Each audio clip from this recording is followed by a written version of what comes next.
தேவன் தைரியம் உள்ளவர்களின் தேவன். எப்ப தேவன் உன் கண்ணுக்கு தெரிவார் தெரியுமா? நீ வாழ்க்கையில துணிச்சலா தைரியமா சில முடிவுகளை எடுக்கும் பொழுதுதான் கர்த்தர் முன்னாடி தோன்றும். திருவாசன தந்தையில நெருங்கி சேருகிற தைரியம் எதனாலே உண்டானது என்றால், தேவன் அன்பானவர் என்பதை சிங்காசனத்தை விட்டு இறங்கி சிலுவைக்கு வந்து மரித்து, மகனே நீ கிட்ட வா, நான் உன் மேல அவ்வளவு அன்பா இருக்கிறேன் அப்படின்னு ஆண்டவர் அந்த வழியை திறந்து காண்பித்ததுனால அவருக்கு என்ன கெப்பாசிட்டி இருக்கு, உன்னை கொண்டு அவரால் என்ன செய்ய முடியும் அப்படின்றத வச்சுதான் தேவன் உன்னை பார்க்கிறாரு. வாசிங்க எபிரேயர் 12:25. எபிரேயர் 12:25 வாசிக்கலாம். பேசுகிறவர்களுக்கு நீங்கள் செவி கொடுக்க மாட்டோம் என்று, பேசுகிறவருக்கு நீங்கள் செவி கொடுக்க மாட்டோம் என்று விலகாதபடி எச்சரிக்கையாயிருங்கள். ஆமா ஆமா ஆமா, நல்லா கவனிங்க. பேசுகிறவருக்கு நீங்கள் செவி கொடுக்க மாட்டோம் என்று விலகாதபடி எச்சரிக்கையாயிருங்கள். நல்லா கவனிங்க. அவர் பேசுவாரு, நம்ம என்ன கேட்கறது அப்படி நினைச்சிடாதீங்க, அப்படி நினைச்சிடாதீங்க. எந்த ஒரு பிரசங்கத்தை கேட்கும் போதும் அப்படி நினைச்சிடாதீங்க. பேசுகிறவருக்கு செவி கொடுக்க மாட்டோம் என்று விலகாதபடி எச்சரிக்கையாயிரு. நல்லா கவனிங்க. இந்த பிரசங்கத்தில் ரொம்ப கவனிக்க வேண்டிய விஷயம் என்ன தெரியுமா? இந்த பிரசங்கத்தில் பாருங்க, நான் எங்கெல்லாம் வசனம் எடுத்து வாசிக்கிறேனோ அதெல்லாம் நல்லா எடுத்துக்கங்க. சில நேரத்தில் என்னோட பர்சனல் எக்ஸ்பீரியன்ஸ் சொல்கிறோம் பாருங்க, என் அனுபவங்கள், அது உங்களுக்கு புரிய வைக்கிறதுக்காக சொல்கிறேன். அதை நீங்கள் எடுத்துக்கணும்னு அவசியம் இல்லை. என் வாழ்க்கையில் நடந்த மாதிரியே தான் உங்களுக்கு நடக்கணும்னு அவசியம் இல்லை. என் சொந்த அனுபவங்கள் வேறு. அப்போ என்னோட சொந்த அனுபவங்கள் அப்படியே உங்கள் வாழ்க்கையில் நடக்கணும்னு அர்த்தம் இல்லை. அது நீங்கள் அது உதாரணத்துக்காக உங்களுக்கு புரிய வைக்கிறதுக்காக சொல்கிறது. ஆனால் வசனம் இருக்குது பாருங்கள், அதை அப்படியே எடுத்துக்கோங்க. ஆமேன்னு சொல்லுங்கள் பார்க்கலாம். வசனத்தை கொஞ்சம் கூட விட்டுறாதீங்க. அந்த வசனம் என்ன அர்த்தத்தோடு சொல்லப்பட்டிருக்கோ அதை அப்படியே முழுசாக எடுத்துக்கோங்க. அந்த வசனம் எப்படி சொல்லுதுன்னா, எச்சரிக்கையா இருங்கள், ஏனெனில் பூமியிலே பேசினவருக்கு செவி கொடுக்க மாட்டோம் என்று செவி கொடுக்க மாட்டோம் என்று விலகினவர்கள் தப்பி போகாமல் இருக்க. கவனிங்க, பூமியில பேசினவருக்கு செவி கொடுக்க மாட்டோம் என்று விலகினவர்கள். பேசினது யாரு? மோசே பேசினாரு, யோசுவா பேசினாரு, காலை பேசினாரு. இவங்க பேசினதுக்கு செவி கொடுக்க மாட்டோம் என்று சொன்னவர்கள் பாலும் தேனும் ஓடுகிற தேசத்துக்குள்ள என்ன பண்ணல? போகல. தப்பி போகாமல் இருக்க. பூமியில பேசின இந்த பிரசங்கியார்களுக்கு நீ செவி கொடுக்கலன்னா, பரலோகத்திலிருந்து ஒருத்தர் இப்ப பேசுறாரு. அவர் தான் கர்த்தராகிய இயேசு கிறிஸ்து. ஆமென். ஆமா, இப்ப அவருக்கு செவி கொடுக்க. இந்த வார்த்தைலாம் நான் அடிக்கடி சொல்றது, சத்தியமா சொல்றேன், இந்த பைபிளை நான் எழுதலை. எங்க அப்பாவுக்கும் இதை எழுதுற அளவுக்கு அவர் எழுத படிக்க தெரியாதவர். நானோ எங்க அப்பாவோ எழுதலை இந்த பைபிளை. ஓகே, என்னுடைய 6 நண்பர்கள் யாரும் இதை எழுதவில்லை. இதை எழுதினது ஆவியானவர். அல்லேலூயா. ஆமா, ஆகவே நீங்கள் இதற்கு செவி சாய்க்கத்தான் வேண்டும். பரலோகத்திலிருந்து பேசுகிறவருடைய வார்த்தை இது. அவருக்கு செவி கொடுக்க மாட்டோம்னு சொன்னா எப்படி? பரலோகத்திலிருந்து பேசுகிறவரை நாம் விட்டு விலகினால் எப்படி தப்பிப்போம்? எப்படி தப்பிப்பணி? தப்பிக்கவே முடியாது. பிரச்சனை கவனிங்க. அப்ப சரியானதை கேட்க வேண்டியது அவசியம். அது எப்படி கேட்கணும்? வாஞ்சையாய், கவனமாய், உண்மையாய் கேட்க வேண்டும். கேட்காம விலகிட்டாலே பிரச்சனையா? விலகிட்டாலே பிரச்சனை. ஒழுங்கா கேட்கலனாலே பிரச்சனை. ஒழுங்கா கேட்காத போது என்ன நடக்கும்? வஞ்சனை நடக்கும். கவனிங்க, எப்ப நீங்க சரியானதை கேட்கலையோ அப்ப தவறானது உங்க காதுகளில் வந்து விழும். தேவனுடைய சத்தத்தை கேட்காத பொழுது ஏவாளுடைய காதுகளில் வந்து பிசாசு ஓதினான். சாத்தான் வேதம் ஓதியது. சாத்தான் என்ன பண்ணுச்சு? வேதம் ஓதியது. இன்றைக்கு இந்த கடைசி நாட்கள்ல சாத்தான் வேதம் ஓதுகிறது. நிறைய பேரு சாத்தான் பாருங்களேன். இந்த கடைசி நாட்கள்ல பவுல் எழுதுறார் தீமோத்தேயுக்கு, 1 தீமோத்தேயு 4ஆம் அதிகாரம் 1-2 வசனங்கள் வேகமா. 1 தீமோத்தேயு 4ஆம் அதிகாரம் 1வது வசனம் வேகமா படிங்க பார்க்கலாம். ஆகிலும் ஆவியானவர் வெளிப்படையாய் சொல்லுகிறபடி, ஆவியானவர் ரொம்ப வெளிப்படையா சொல்றாரு. கடைசி நாட்கள்ல பிற்காலங்களிலே மனசாட்சியில் சூடுண்ட பொய்யருடைய மாயத்தினாலே, நல்லா கவனிங்க, மனசாட்சியில் சூடுண்ட பொய்யருடைய மாயத்தினாலே சிலர் வஞ்சிக்கிற ஆவிகளுக்கும் ஆவிகளுக்கு இடம் கொடுத்து, பிசாசுகளின் உபதேசங்களுக்கும் செவி கொடுத்து. நல்லா கவனிங்க, வஞ்சிக்கிற ஆவிகள் பிசாசின் உபதேசங்களுக்கு செவி கொடுப்பார்கள். பிசாசின் உபதேசங்கள் சொல்லுங்க, பிசாசின் உபதேசங்கள், சத்தமா சொல்லுங்க, பிசாசின் உபதேசங்கள். இந்த பிசாசின் உபதேசங்கள்ல ஒண்ணு அடுத்த வசனத்துல சொல்றாரு, அவங்க என்ன பண்ணுவாங்க, வந்து விசுவாசிகளும் சத்தியத்தை அறிந்தவர்களும் ஸ்தோத்திரத்தோட அனுபவிக்கும்படி தேவன் படைத்த போஜன பதார்த்தங்களை விளக்கவும். இரண்டாவது வசனம் போடலையாப்பா, விவாகம் பண்ணாதிருக்கவும். என்ன சொல்லி கொடுப்பாங்களா? கல்யாணம் எல்லாம் பண்ணிக்காதீங்க, கல்யாணம் பண்றதெல்லாம் பாவம், கல்யாணம் பண்ணக்கூடாது. ஒருவேளை கல்யாணம் பண்ணிட்டியா, அதோட கணவன் மனைவி என்னவாயிடு, பிரதரா மாறிடு. அவர் பிரதர், இவர் சிஸ்டரா வாழு. பிரதர் சிஸ்டரா வாழ்றதுக்கு எதுக்கியா கல்யாணம் பண்ணணும்? பிசாசின் உபதேசம். இந்த பிசாசின் உபதேசத்துக்கு செவி கொடுத்து ஏராளமான மக்கள் இன்னைக்கும் கெட்டு போயிட்டு இருக்கிறாங்க.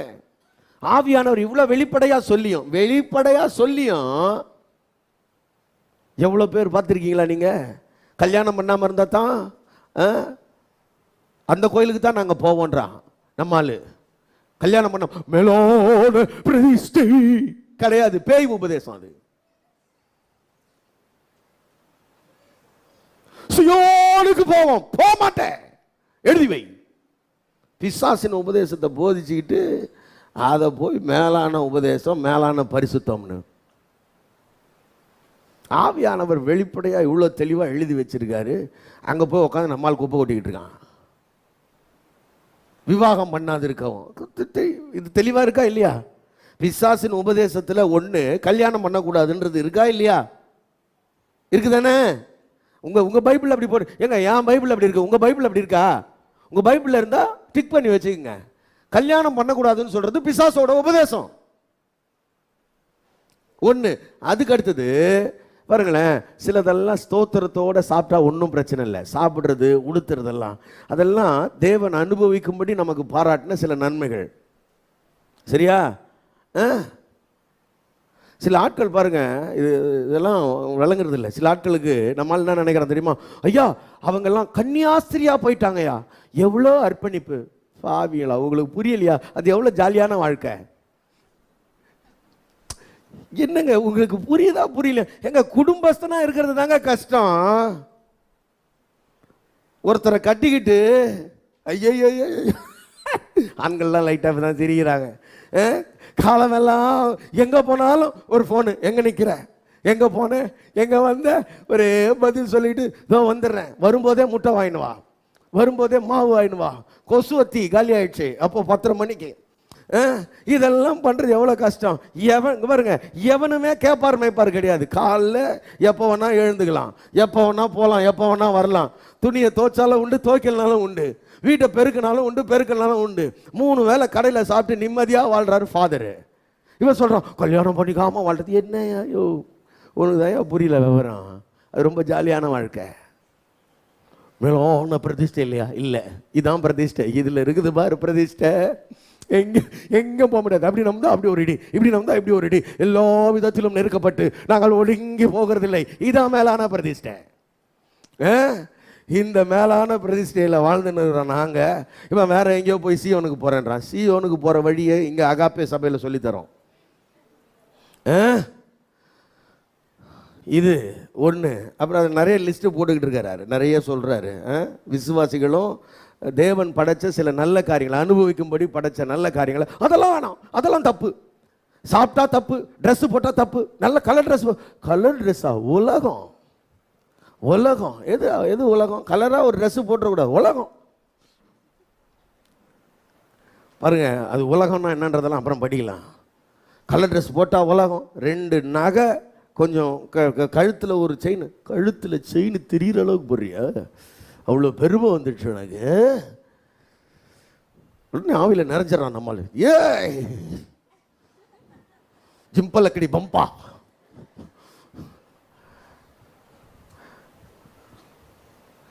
அதெல்லாம் கிடையாது. நல்லா சாப்பிடுங்க, நல்லா உடுத்துங்க, பாருங்க, கடவுளுக்கு மகிமையா செய்யுங்க.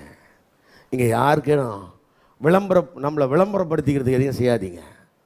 நான் பெரிய ஆளுன்னு காட்டு, எல்லாம் கிருபை, அப்பாவோட கிருபை. அவர் இறக்கம், அவர் தயவு, அவர் காருண்யம்.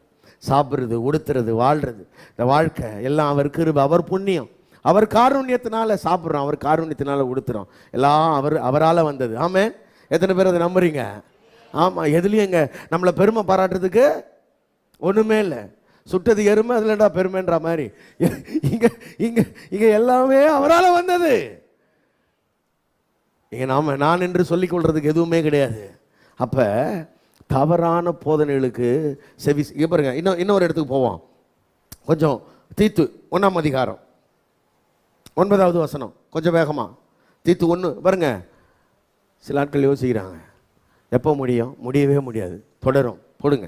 தீத்து 1:9. ஆரோக்கியமான உபதேசத்தினாலே புத்தி சொல்லவும், சரி, எதிர் பேசுகிறவர்களை கண்டனம் பண்ணவும் வல்லவனுமாய் இருக்கும்படி தான் போதிக்கப்பட்டதற்கேற்ற உண்மையான வசனத்தை நன்றாய் பற்றி கொள்ளுகிறவனுமாய் இருக்க வேண்டும். பாருங்க, ஒரு விசுவாசி எப்படி இருக்கணும்னா, தாம் போதிக்கப்பட்ட வசனத்தை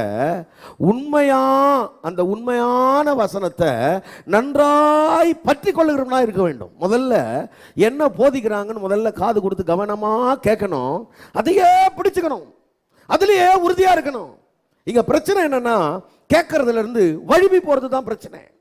என்ன கேட்கறோம்னு ஒழுங்கா காது கொடுத்து கேட்காததுனால வழுவி போயிடுறோம், தவறானதை கேட்கறதுக்கு. எங்க பாருங்க, ஆதாமுக்கு எவளுக்கு என்ன பிரச்சனை? தேவன் சொன்னதை அதுல உறுதியா நிலைக்க முடியல, அதனால தான் வேற ஒரு ஆப்ஷன் தேடி போறாங்க, வேற ஒண்ணு காதுல வழுது.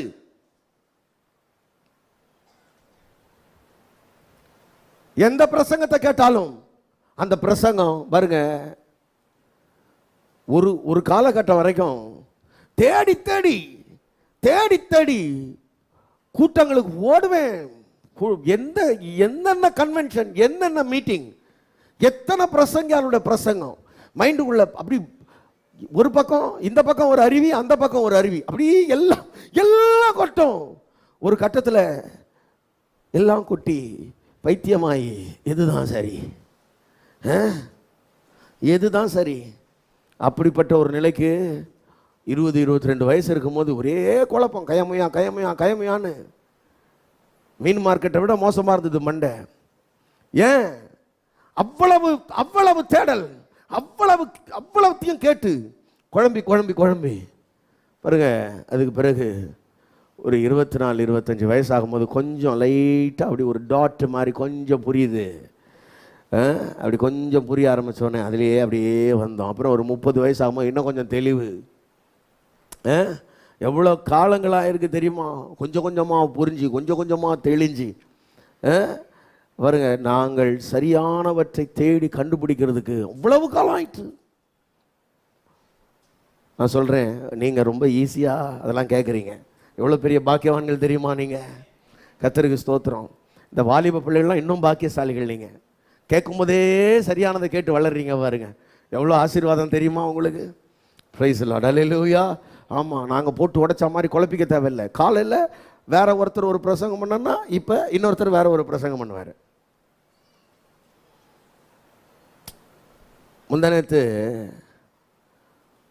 முந்தானேத்து தான் நினைக்கிறேன், ஒரு ஜோக் ஒன்று படித்தேன். எப்பவுமே படிக்கிற பழக்கம் தானே. ஒரு ஜோக் ஒன்று படித்தேன். அதில் ஒரு பையன் சொல்கிறான், ஸ்கூல் ஸ்டூடெண்ட்டு, அதாவது இந்த சயின்ஸ் டீச்சர் வந்தாங்களாம். செல்லு அப்படின்ற வார்த்தைக்கு என்ன அர்த்தம் சொன்னாங்களாம். செல்லுனா என்னது? அது ஒரு உயிரணு அப்படின்னாங்களாம். அப்புறம் ஃபிசிக்ஸ் டீச்சர் வந்தாங்களாம். செல்லுனா என்னது? அது ஒரு பேட்டரியில் போடுற செல்லு அப்படின்னாங்களாம். அப்புறம் இந்த எக்கனாமிக்ஸ் டீச்சர் வந்தாங்களாம். செல்லுன்னா என்ன சொன்னாங்களாம்? விற்கிறது. அப்புறம் வேற தமிழ் டீச்சர் வந்தாங்களாம். செல்லுனா போ. அப்புறம் இங்கிலீஷ் டீச்சர் வந்தாங்களாம். செல்லுனா என்னது? Mobile phone. இவ்வளோத்தையும் ஒரே கிளாஸில் இருந்து ஒரு மாணவன் கேட்டால் எப்படி குழம்பி போவாதா? நான் இப்போ செல்லுனா என்னன்னு எடுத்துக்கிறதுன்னு அவன் ஒரே குழப்பத்தில் இருந்தான். இந்த மாதிரி நாங்கள் ஒரு பிரசங்க ஒரே பைபிள் வசனத்தை வச்சு 100 வியாக்கியானம் கொடுப்பாங்க எங்கள் பிரசங்கியார்கள்லாம். ஒரே வசனம் தான், வேற வேற வியாக்கியானம். காலையில் அவர் ஒன்று சொல்லியிருப்பார், இவர் ஒன்று சொல்லியிருப்பார், இன்னொருத்தர் ஒன்று சொல்லியிருப்பார். நாங்கள் எதை தான் கேட்கறதுன்னு எங்களுக்கு தெரியவே தெரியாது. எதுங்க சரி?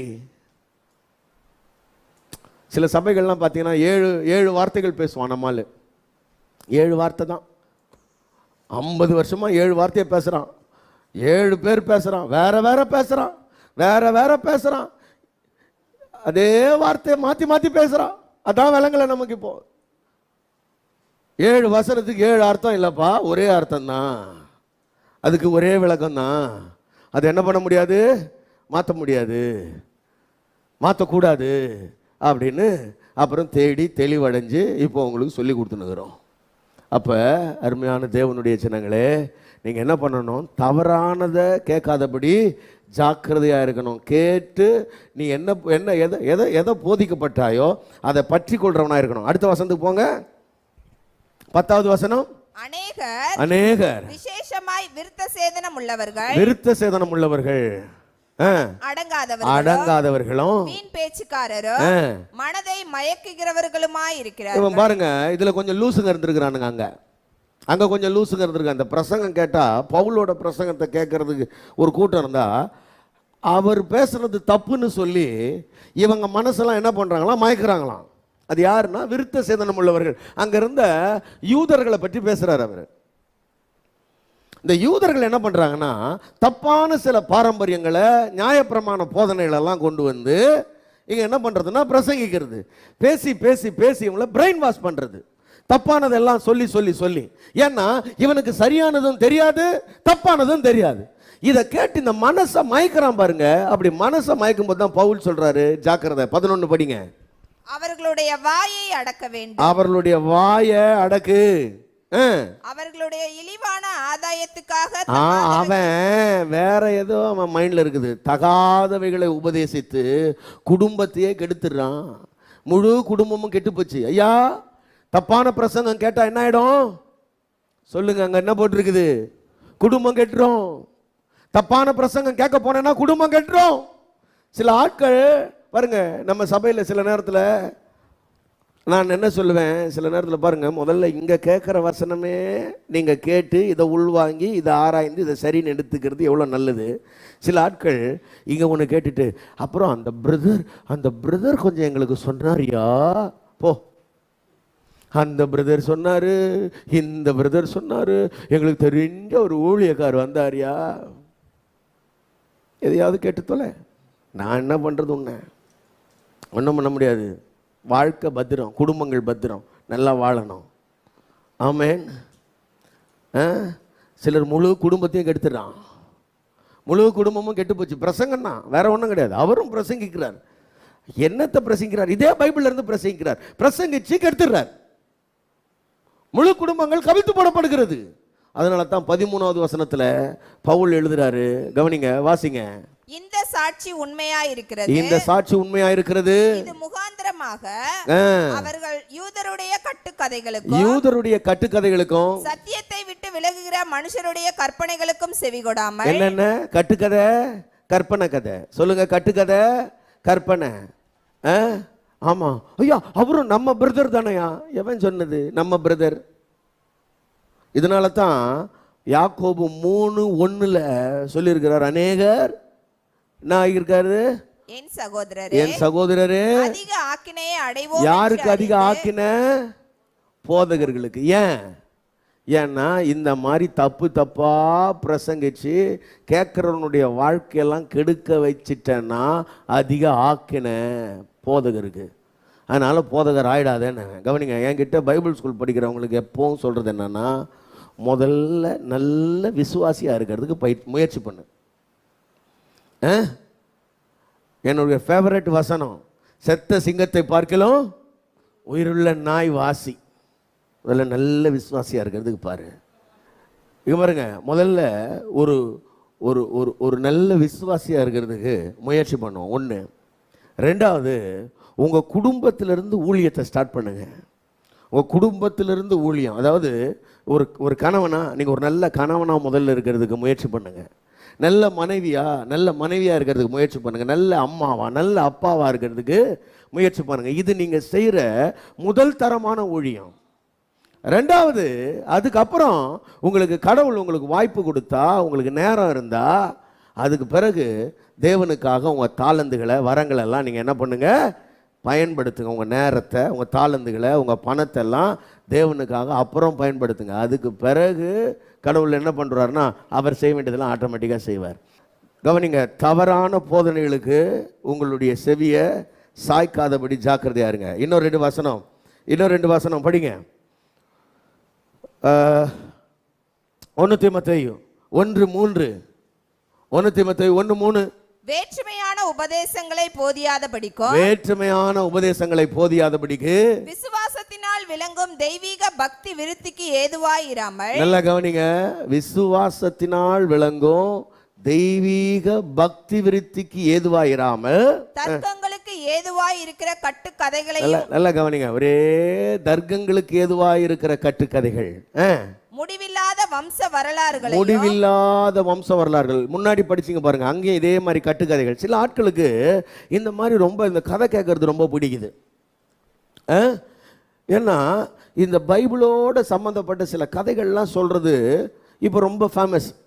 இப்போ பார்த்தீங்கன்னா இப்போ என்ன நடக்குது, இந்த நிறைய இடங்களில் இந்தியாவில் ஹீப்ரூ கிளாஸஸ்லாம் நடக்குது. ஹீப்ரூ கிளாஸஸ் உங்களுக்கு அதெல்லாம் தெரியுமா என்னன்னு தெரியலன்னா ஒன்றும் பிரச்சனை இல்லை. பாருங்கள், இந்த ஹீப்ரூ கிளாஸஸ் நடக்கும்போது இங்கே என்ன நடக்கும்னா, ஹீப்ரூ கிளாஸ்ன்றது ஒரே பேட்டர்னில் நடத்துறது கிடையாது. இவங்க என்னென்னா பல தரப்பட்ட ரெபானிக் குரூப்ஸ் இருக்கிறாங்க. ஒவ்வொரு ரெபானிக் குரூப்ஸுக்கும் ஒவ்வொரு விதமான இன்டர்பிரிட்டேஷன் இருக்குது. பைபிளை பழைய ஏற்பாட்டை படிச்சுட்டு அதை வியாக்கியானம் பண்ணுறாங்க இல்லையா, அதை வியாக்கியானம் பண்ணுறவங்க பல தரப்பட்ட விதங்களில் என்ன பண்ணுறாங்கன்னா வியாக்கியானம் பண்ணுறாங்க. அப்போ ஒவ்வொரு ரெபானிக் குரூப்ஸும் ஒவ்வொரு விதமாக இன்டர்பிரட் பண்ணுவாங்க. பைபிளுக்கு ரிலேட்டடான ஸ்டோரிஸ் அவங்கக்கிட்ட நிறைய வச்சுருக்காங்க. ஒவ்வொரு குரூப்பும் ஒவ்வொரு ஸ்டோரி சொல்லுவாங்க. இவங்களுக்கு இந்த மாதிரி கதை கேட்கறது பிடிக்குது. அதை தான் சொல்கிறாரு, தர்க்கங்களுக்கு ஏதுவாக இருக்கிற கட்டுக்கதைகள், முடிவில்லாத வம்ச வரலாறுகள். இதெல்லாம் நம்மால் கேட்குறான், மெல்கிசேதேக்கு அப்பா யார் தெரியுமா?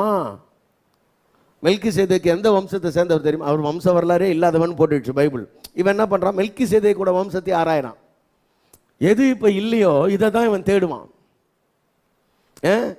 இன்னைக்கு பாருங்க, எது வேண்டாமோ அதை தேடுறதுல இவன் தீவிரம். எல்லாம் ஒழுங்காக உட்காந்து வேதத்தை என்ன பண்ணுறது இல்லை, வாசிக்கிறது கிடையாது. இப்போ கவனிங்க அருமையான கர்த்தருடைய பிள்ளைகளே, நான் உங்களுக்கு சொல்கிறேன், இதெல்லாம் கவனியாதபடி ஜாக்கிரதையாயிரு அப்படின்னு சொல்லிட்டு இன்னும் 6-7 படிச்சிட்டீங்களாமா? 6-7 வேகமாக படிச்சிருங்க.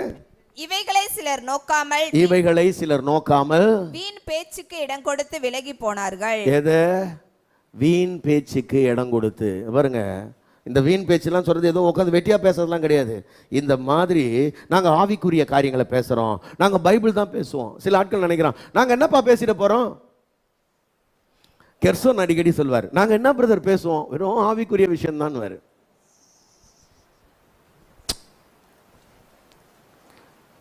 அவர் என்னோட நண்பர் ஆதி காலத்தில் இருந்து. வெறும் ஆவிக்குரிய, அதில் பார்த்தீங்கன்னா 90% வேஸ்ட் பேச்சு தான் இருக்கும். இந்த வீண் பேச்சு வெறும் வெட்டு கதை தான் அதில் இருக்கும். அப்படிதான் சொல்றாரு. வீண் பேச்சுக்கு செவி கொடுத்து விசுவாசத்தை விட்டு என்ன பண்ணாங்களாம், விலகி போனார்கள். 7வது வசனம், தாங்கள் சொல்லுகிறது இன்னதென்றும், பாருங்க, தாங்கள் சொல்லுகிறது இன்னதென்றும் தாங்கள் சாதிக்கிறது இன்னதென்றும் அறியாதிருந்தோம். இவங்களுக்கு தெரியவே தெரியாது. நான் என்ன சொல்றேன், எதுதான் நான் பிடிச்சிட்டான்னு வைராக்கியம் பாராட்டுறேன்னு தெரியாது. தெரியாமலே நியாயப்பிரமாண போதகராக இருப்பார். இது இருக்கா அது இருக்கா, அவ்வளோதான். பாருங்க, நியாயப்பிரமாண போதகர்னா எல்லாம் இது இது இது இப்படின்னா இப்படிதான், அதுக்கு மாற்றா இல்லையா? அதனால தான் வேதம் சொல்லுது, பகுத்து போதிக்கிறவனாயிரு. இங்கே ஒரு வசனம் இருந்தால் அதுக்கு இணை வசனம் வேறு வெளியில் இருக்கும், அதை தேடு, கண்டுபிடி, அதுக்கான ஆவிக்குரிய அர்த்தத்தை சரியாக சொல்லிக் கொடு அப்படின்னு சொல்லப்பட்டிருக்கு. ஆக சரியானதை நாம் கேட்க வேண்டியது அவசியமாக இருக்கிறது. அல்லேலூயா. ஆமாம். ஸோ நான் இங்கே நிறுத்துகிறேன், இன்னும் கொஞ்சம் இருக்குது, நான் போகவே இல்லை அந்த இடத்துக்கே, இன்னும் போகல. கேட்குற விதத்தை குறித்து கவனமாக இருங்கள்னார் இல்லையா? ஏன்னா எப்படி கேட்கணுன்றது ரொம்ப முக்கியம். தப்பானதை கேட்டால் தவறான இடங்களில் போய் வழுக்கி விழுந்துருவோம் பாருங்க. 1 கொரிந்தியர் 15ஆம் அதிகாரத்தில் சொல்றாரு, ஆகாத சம்பாஷணைகள் நல்லொழுக்கத்தை கெடுக்கும். பாருங்க, பிரசங்கம் கேட்டிங்கன்னா உங்கள் பிரசங்கத்தை மைண்டில் ஏற்றிக்கிட்டு போங்க. உட்காந்துக்கிட்டு வேண்டாத கதைகள்லாம் பேசி புத்தியை கெடுத்துக்காதீங்க. இருதயத்தை தப்பான காரியங்களால் நிரப்பாதீங்க. நீங்கள் கேட்கிற காரியங்கள் உங்கள் விசுவாசத்தை கட்டி எழுப்ப வேண்டும், உங்களோட வாழ்க்கையை கட்டி எழுப்ப வேண்டும். நீங்களும் உங்கள் பிள்ளைகளும் நன்றாயிருப்பதற்கு, நீங்கள் விருத்தி அடைவதற்கு ஏதுவான காரியங்களை உங்கள் இருதயத்தில் ஏந்தி கொண்டு நீங்கள் பயணப்படுங்கள். கர்த்தர் நம்மை ஆசீர்வதிப்பாராக. நம்ம எல்லாரும் எழுந்து நிற்போம், தேவனை நோக்கி பார்க்கலாம். Praise the Lord. உள்ளத்தின் ஆழத்திலிருந்து எல்லாரும் தேவனை நோக்கி பார்த்து ஆண்டவருக்கு நன்றி சொல்லுங்க. கர்த்தரை நாம் துதிக்கலாம், கர்த்தரை ஸ்தோத்திரிக்கலாம். எல்லாரும் ஆண்டவருக்கு நன்றி சொல்லுங்க. ஆண்டவரே, எங்களுடைய காதுகளை நீங்கள் தொடுங்கப்பா. எங்கள் காதுகள் கேட்கிற காரியங்களை குறித்து கவனமாக இருக்கட்டும். எல்லாரும் ஆண்டவருடைய கருத்தில் ஒப்பு கொடுத்து, வேதம் சொல்லுகிறது, ஆவியானவர் சபைக்கு சொல்லுகிறதை காது உள்ளவன் கேட்க கடவன். ஆவியானவர் சபைக்கு சொல்லுகிறது உங்கள் காதுகளில் விழுதா? தேவனுடைய சத்தம் உங்கள் காதுகளில் விழுகிறதா? இல்லைன்னா பிசாசின் சத்தங்களுக்கு, மனுஷ சத்தங்களுக்கு, முடிவில்லாத வம்ச வரலாறுகளுக்கு, கட்டுக்கதைகளுக்கு நீங்கள் செவி சாய்க்கிற மனிதர்களாக இருக்கிறீர்கள். ஆண்டவருடைய கரங்களில் ஒப்பு கொடுத்து எல்லாரும் ஸ்தோத்திரம் பண்ணுவோம். நன்றி ஆண்டவரே, உமக்கு நன்றி, உமக்கு நன்றி. எல்லாரும் உள்ளத்தின் ஆழத்திலிருந்து நன்றி. ஹல்லேலூயா, ஸ்தோத்திரம். எல்லாரும் நன்றி சொல்லுங்க பார்க்கலாம். தகப்பனே, உடைய காதுகளை நீங்க தரங்கப்பா. எங்க செவிகள் விருத்த சேதனம் பண்ணப்படட்டும், எங்களுடைய செவிகள் விருத்த சேதனம் பண்ணப்படட்டும். தேவனுடைய சத்திய வார்த்தைகளுக்கு செவி கொடுக்க எங்கள் காதுகளை கர்த்தர் திறந்தருளும் ஆண்டவரே. வேண்டாத வேளை கவனியாதபடி, வேண்டாத வேளை கேட்காதபடி ஆண்டவரே, எங்களை கவிழ்த்து போடுகிறதற்கு ஏதுவான காரியங்களை எங்கள் நோக்கி வரும் பொழுது அவைகளெல்லாம் எங்களுடைய செவிகளில் விழாதபடி அவைகளுக்கு எங்கள் செவிகளை விளக்க ஜாக்கிரதையாக இருக்க கர்த்தர் எங்களுக்கு உதவி செய்யும். எல்லாரும் ஆண்டோட கரங்களை ஒப்பு கொடுத்து ஸ்தோத்திரம் பண்ணுவோமா? ஹல்லேலூயா. உள்ளத்தின் ஆழத்திலிருந்து ஸ்தோத்திரம் பண்ணுவோம். நன்றி ஆண்டவரே, உமக்கு நன்றி, நன்றி. எல்லாரும் நன்றி சொல்லுங்க. நன்றி ஆண்டவரே, உமக்கு நன்றி. ஹல்லேலூயா. நன்றி ஆண்டவரே, நன்றி தகப்பனே, உமக்கு நன்றி. எங்களுடைய காதுகள் விருத்த சேதனம் பண்ணப்படுவதாகப்பா. எங்கள் காதுகள் விருத்த சேதனம் பண்ணப்படுவதாக. ஹல்லேலூயா. கர்த்தர் ஆளுகை செய்யுங்கப்பா, கர்த்தர் ஆளுகை செய்யுங்க. அன்பு தேவ பிள்ளைகளே, ஒரே ஒரு காரியத்தை உங்க மனதில் நிறுத்தி கொண்டுள்ள நீங்க இங்க இருந்து போங்க. நான் எதை கேட்கிறேன்? நான் கேட்கிறவைகள் சரியானதா? இங்க 1 மணி நேரம் பிரசங்கம் கேட்டுட்டு அடுத்த 6 நாளும் நீங்க எதை கேட்குறீங்க? உங்க காதுகளில் எது விழுந்துகிட்டு இருக்குது? இங்க ஜீவனை கேட்குறீங்க, 6 நாளும் மீண்டும் போய் ஜீவனைத்தான் கேட்குறீங்களா? ஜீவனுக்கேற்றவைகளை, ஆசீர்வாதத்துக்கேற்ற வேளை, நன்மைக்கான வேளை நீங்க கேட்குறீங்களா? நீங்களும் உங்கள் சந்ததியும் பிழைத்து நன்றாய் இருப்பதற்கு ஏதுவானவைகளை உங்க காதுகள் கேட்குதா? இல்லைன்னா வெறும் வேண்டாதவைகளை, வெறும் வேண்டாதவைகளை, சில நேரத்தில் ஆவிக்குரியவைகள் என்று சொல்லக்கூடிய தர்க்கங்களை, வீணான கட்டுக்கதைகளை, வீணான வம்ச வரலாறுகளை, பிறருடைய வாழ்க்கையில் இருக்கக்கூடிய தவறுகளை, குற்றம் குறைகளை, இதையே உங்கள் காதுகள் கேட்டுக்கிட்டு இருக்குதா? எதை உங்கள் காதுகள் கேட்குது? உங்கள் காதுகளை ஆண்டவருடைய கரத்தில் ஒப்பு கொடுத்து அந்த காதுகளை கொஞ்சம் ஒரு ஒரு ஒரு அர்ப்பணிப்புக்குள்ளே கொண்டு வாங்க. வேண்டாத வேளை கேட்காதபடி என் காதுகளை நான் விளக்குவேன். தேவனுக்கு ஏற்காத, தேவனுக்கு பிரியமில்லாத எதையும் என் காதுகளில் கேட்க மாட்டேன்னு ஒரு பிரதிஷ்டை உங்கள் காதுகளுக்கு உண்டாகட்டுமே. ஆண்டோடைய கரங்களை ஒப்பு கொடுத்து எல்லாரும் ஸ்தோத்திரம் பண்ணுவோமா? எல்லாரும் ஸ்தோத்திரம் பண்ணுவோம். தகப்பனே, உமக்கு நன்றி, உமக்கு நன்றி. என்னுடைய கேட்கிற விதங்கள் மாறட்டும் ஆண்டவரே. ஆண்டவரே, நாங்கள் சரியான வேளை கேட்க எங்களுக்கு உதவி செய்யும் ஆண்டவரே. கேட்கும் பொழுதே பரிசுத்த ஆவியானவர் எங்களுக்குள்ளிருந்து போதிப்பீராக. ஆண்டவரே உம்முடைய வார்த்தை அப்படி சொல்லுகிறதே, உங்களுக்குள்ள இருக்கிற ஆவியானவர் உங்களுக்கு போதிப்பார் என்று சொல்லுகிறதப்பா. எங்களுக்கு பேசுங்க ஆண்டவரே, நாங்கள் நிதானிக்க எங்களுக்கு கிருபை தாங்க. நலமானவைகளை தேட, கண்டுபிடிக்க, அவைகளை எங்கள் இருதயத்தில் வைத்து காத்துக்கொள்ள, அவைகளை பற்றி கொள்ள, அவைகள் உறுதியாக இருக்க கர்த்தர் எங்களுக்கு உதவி செய்யும். அப்படிப்பட்ட நன்மையானவைகளை கவனித்து கேட்கவும், உண்மையாய் கேட்கவும், வாஞ்சையாய் கேட்கவும் எங்களுக்கு உதவி செய்யும் ஆண்டவரே, எங்களுக்கு உதவி செய்யும். வந்திருக்கிற ஒவ்வொருவரையும் ஆசீர்வதியும். ஒவ்வொருவரோடு கூட கர்த்தர் இன்னும் தொடர்ந்து பேசுங்கப்பா. அவங்க உள்ளத்துக்குள்ள பலமாக இந்த வார்த்தைகள் கிரியை செய்யட்டும். ஆராதனை நேரங்கள்: ஞாயிறு காலை 7 மணி, மாலை 6:30 மணி.